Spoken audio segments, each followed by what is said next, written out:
Hey guys, Drifter here. Welcome to Advanced Warfare in Depth. In today's episode, we're reviewing SN6 The Third. It's kind of weird. Normally you would say the SN6 The Third, but this one has an unusual name, and I'm going to tell you why later on in the episode. First of all, I would like to say thank you to Trick Sorcerer, who sent in this gameplay. As much as I want this SN6 variant, because I feel that it is the best SN6 in the game, and actually a pretty good submachine gun in general, I don't have it, but he does have it, and he was kind enough to send me gameplay for this review. Let's talk about the stats of this weapon. It has a long-range damage increase from 18 to 20 damage per shot. At long ranges, the base variant's only going to deal 18. This one moves it up to 20. It doesn't seem like very much. It's only 2 little damage points, but that is going to change the number of shots to kill you need at those ranges, and therefore decrease your time to kill and make it feel like a much better weapon. The regular SN6 will kill between 4 and 6 shots, depending on your range. SN6 The Third, however, will kill between 4 and 5 shots, so that's 1 less to kill at long range, and that's also going to increase the feel of the consistency of this weapon.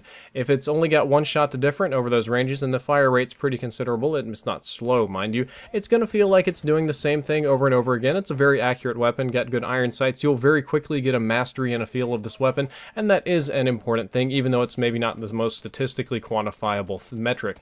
The close and medium ranges and close and medium damages have not changed. They're exactly the same as the base variant, so this won't help you at all up close or at medium range, only at extreme ranges. That is kind of unfortunate because the gun is really weak up close. It does okay at medium ranges. That's really probably what it's made for. And I should note that headshots are useless at all ranges. Getting headshots at any range with this weapon will not change your shots to kill or your time to kill whatsoever, so do keep that in mind while you're using it.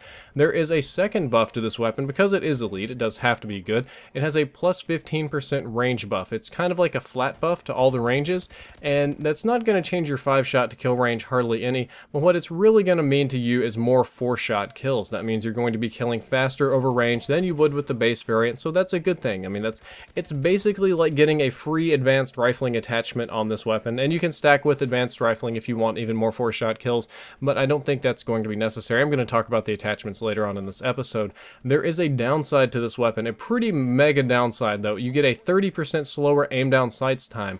This is one where you absolutely will notice the difference. Not only that, but the SN6 is not a close-range submachine gun. It's not a hipfire-friendly submachine gun. It is definitely an aim-down-sights medium-range submachine gun. It's trying to bridge the gap between assault rifle and submachine gun, or at least it was before the ASM1 basically got buffed into doing that.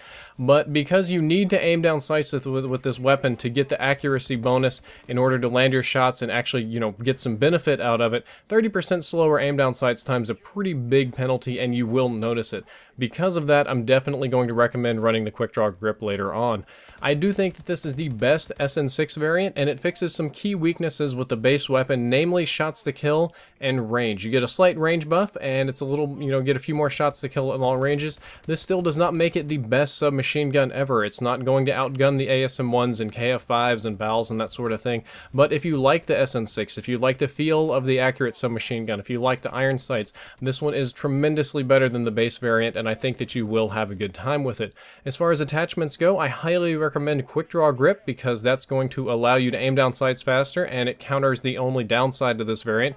Rapid fire is excellent. That's going to decrease your time to kill. It's going to make you kill people much faster, and go ahead and run a foregrip on it to counter out rapid fire.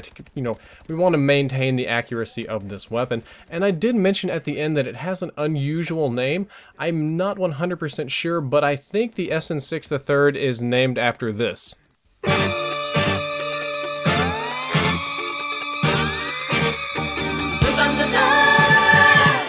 That was a clip from the intro from Lupin the Third. It's a very old anime about a thief from the late 70s, early 80s, and I think they did a remake series in the 2000s. It's a show that I grew up watching as a kid.